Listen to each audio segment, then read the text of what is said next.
Doctor Rafiq Zakaria college for women को हमने mobile free campus बनाने की कोशिश की है, जो कामयाब रही है।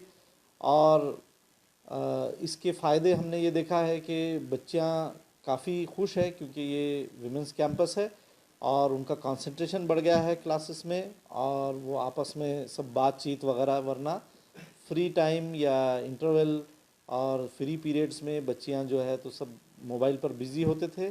तो बच्चियों को भी काफ़ी मज़ा आ रहा है। टीचर्स की ये रिपोर्टिंग है कि बच्चियों का क्लास में कंसंट्रेशन बढ़ गया है, लेकिन उनकी तमाम सहूलतों के लिए हमने मोबाइल यहाँ रखा है इंस्टीट्यूशन में। वो बच्ची इमरजेंसी में अगर पेरेंट्स से बात करना चाहती है, वो बराबर जाके वहाँ करती है। ये भी पूरा फ्रीली उनको अवेलेबल है।